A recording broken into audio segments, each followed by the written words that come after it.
રામ રામ સીતારામ, જય શ્રી કૃષ્ણ અને હર હર મહાદેવ, ઘર ઘર મહાદેવ, જય લીરબાઈમાં, જય વિંજાત ભગત અને જય ખોડિયારમાં.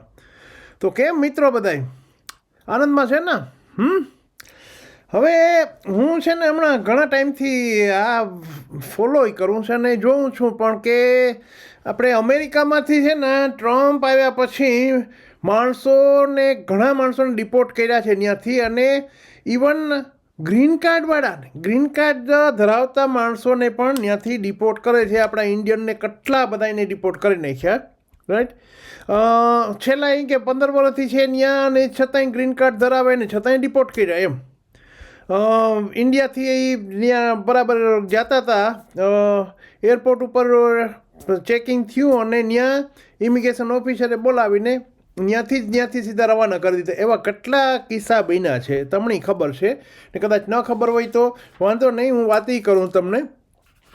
હમણાં પ્રવીણભાઈ અમદાવાદથી છે ને એ ત્યાં ગ્રીન કાર્ડ કે એનો છોકરો ત્યાં છે, એટલે એને સ્પોન્સર કરી અને એ પછી એને ગ્રીન કાર્ડ મળી ગયું હતું, અને ગ્રીન કાર્ડ 2023માં અહીંયા સેટલ થયા અમેરિકામાં, બરાબર. હવે અહીં આવ્યા અહીંયા ઇન્ડિયા આવીને એની વાઈફના જે થોડાક પ્રોબ્લેમ હશે, કંઈક મેડિકલ પ્રોબ્લેમ, એટલે એને હોસ્પિટલમાં દાખલ કર્યા હતા. એટલે ઓબ્વિયસલી હોસ્પિટલમાં દાખલ કરીએ એટલે આપણા ફેમિલી કોઈ પણ હોય તો આપણે ત્યાં રહેવું જ પડે. એટલે એ છે ને પ્રવીણભાઈ અહીંયા લગભગ 10 મહિના રોકાણા ઇન્ડિયા, અને પાછા એ કે હવે હું પાછો આંટો મારી આવું, એટલે પાછા જેવા જતા હતા 1 ફેબ્રુઆરી 2026ના 1 ફેબ્રુઆરીના ન્યુયોર્ક એરપોર્ટ ઉપર જેવું અંદર બધું દાખલ કર્યું, એને બધા ગ્રીન કાર્ડ હતું એની પાસે, રાઈટ. તો એની ઓફિસરે સેકન્ડ ઓલો જે ત્યાંના ઓફિસર ઇમિગ્રેશન ઓફિસર હોય એને બોલાવ્યા, રાઈટ, કે અમારે અગેન એનો ચેક કરવું છે પ્રોપર તમારું એમ.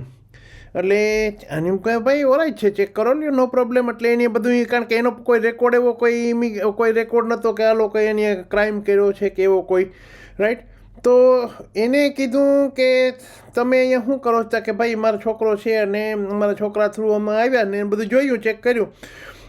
તો તમે કે અહીંયા શું કે તમે કરો છો, એટલે તમે કે અહીંયા રહ્યો છો પરમેનન્ટ, કે તમે કે ઇન્ડિયા પરમેનન્ટ રહ્યો છો એ કે, રાઈટ. કારણ કે આ જે તમને કાર્ડ આપ્યું છે એનો ગ્રીન કાર્ડ આપ્યું છે એનો મતલબ એવો નથી કે ઇટ્સ એ ટ્રાવેલ કાર્ડ, એટલે જ્યારે આવો ત્યારે અહીંયા આવી શકો અને જ્યારે જાઓ ત્યારે જઈ શકો, રાઈટ. એટલે તો કે એટલે મારે પછી એને કીધું એક્સક્યુઝ કે ભાઈ મારે છે ને મારી વાઈફ છે ત્યાં, મારી વાઈફને પ્રોબ્લેમ છે, મેડિકલ પ્રોબ્લેમ થઈ ગયો છે અને એને હોસ્પિટલમાં દાખલ કર્યા છે, એટલા માટે થઈને હું ત્યાં રોકાણો હતો, રાઈટ. તો કે તમે રોકાણા હોય તો એના માટે તમારે રીએન્ટ્રી માટેનું ફોર્મ પહેલાં ભરવું પડે, એ કે અહીંયા ભરીને જવું પડે, રાઈટ. અને ત્યારે તો એની છતાંય આ બિચારા બધા એને જોઈ બધું એનું ઓલું, અને પછી એને તો કાંઈ વોર્નિંગ આપી અને કીધું કે હવે નેક્સ્ટ ટાઈમ જો આવી રીતે થયું એટલે તમને સીધા ડિપોર્ટ કરવામાં આવશે, એટલે તમારું રિવોક કરી લેવું અમે ગ્રીન કાર્ડ રિવોક કરી લ્યો, એટલે વાત થાય પૂરી. પછી તો સ્ટેટસ જ ન રહીએ ત્યાંનું એમ.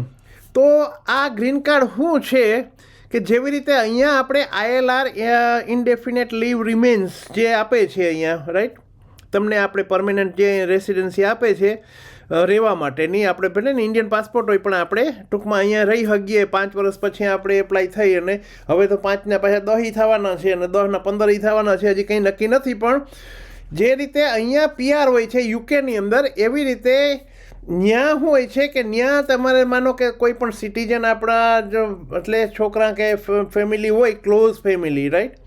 તો એ છે ને ત્યાંની સિટીઝનશીપ હોય તો એ આપણને સ્પોન્સર કરી અને બોલાવી શકે, અને એના બેઝ ઉપર આપણને ગ્રીન કાર્ડ મળે ત્યાં, રાઈટ. આ કાયદો આ પ્રમાણે છે.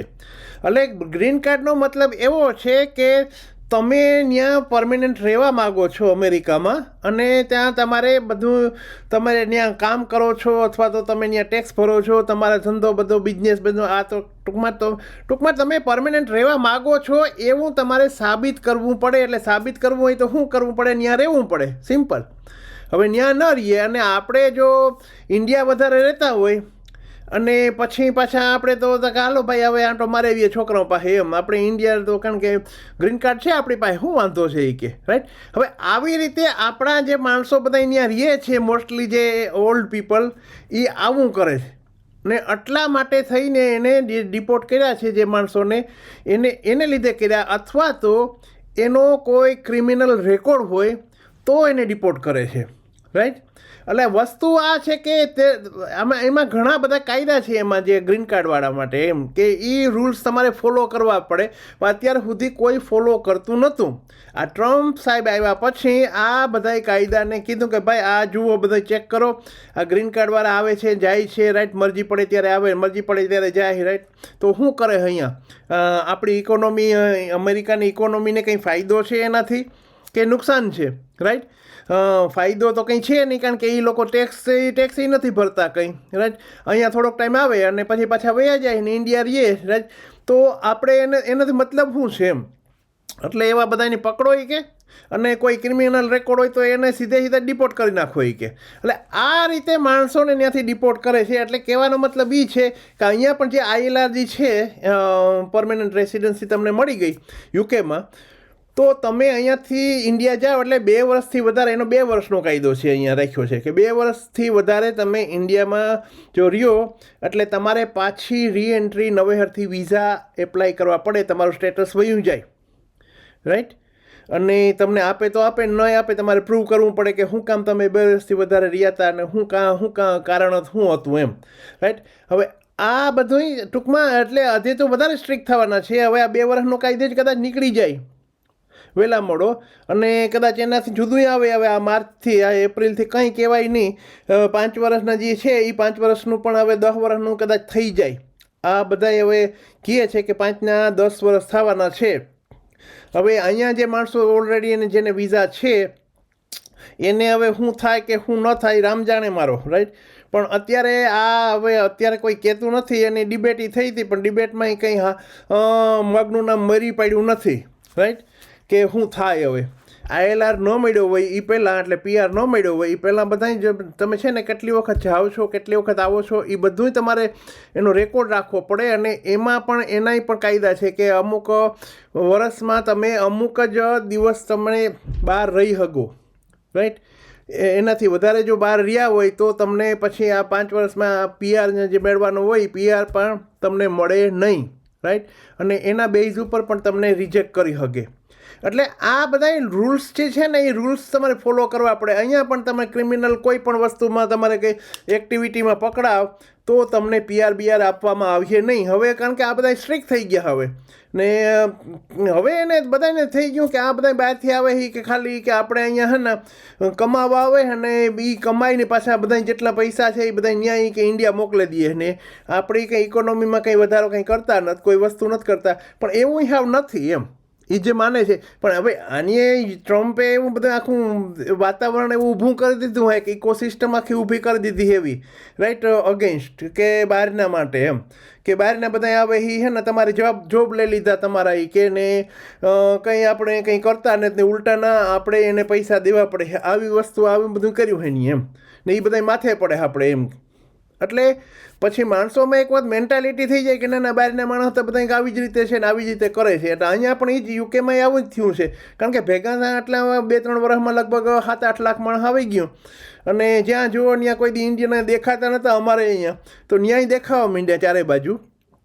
એટલે ઓલા જોવે એટલે તકલીફ તો પડવાની ને કારણ કે પાછા બધા જોબ કરતા હોય આપણા ને ઓલાની જોબ ન મળતી હોય એપ્લાય થાય તો રાઈટ. એટલે બધાને પ્રોબ્લેમ થાય. એટલે એમાં કંઈ ખોટું નથી. આપણે આપણા દેશમાં પણ બહારથી આવતા હોય ને એ બધા જોબ આપણે લઈ જતા હોય તો આપણે પ્રોબ્લેમ થાય ને. એટલે આવી રીતે બધાને પ્રોબ્લેમ થાય. પણ આ વસ્તુ ધ્યાન રાખવા જેવી છે. એટલે હવે ખબર પડ્યા કે આ ગ્રીન કાર્ડવાળાને શું કામ ત્યાંથી કાઢે એમ. એટલે કાં તમારો છે ને તો તમે કોઈ ક્રાઇમ કર્યો હોય પહેલાં નો તો એના બેઝ ઉપર કાઢી શકે ને ક્યાં તમે આવી રીતે છે ને બહાર વધારે રહેતા હોય ને ત્યાં કંઈ તમે ટેક્સ બેક્સનું તમારું કંઈ ઠેકાણું ન હોય ને કંઈ કરતા ન હોય તો એના બેઝ ઉપર કાઢે કે ભાઈ આ તમે ટ્રાવેલ કાર્ડ નથી દીધું તમને અહીંયા રહેવા માટેની પરમિટ દીધી રાઈટ. એટલે તમે રહ્યો શાંતિથી અને અહીંયા કામ કરો અથવા તો બિઝનેસ કરો જે કંઈ કરો એ રાઈટ. અને પછી વાંધો નથી તો કંઈ એને પ્રોબ્લેમ. પણ આવું કંઈ કરો હો તો તમને કહે કે જવા દો તો આવી રીતે છે ભાઈ. તો આવજો, બાય બાય. ને પાછા નવા વ્લોગમાં કંઈક નવું લઈને આવ્યું તો હર હર મહાદેવ, ઘર ઘર મહાદેવ, જય લીરબાઈમાં, જય વિંજાત ભગત અને જય ખોડિયારમાં.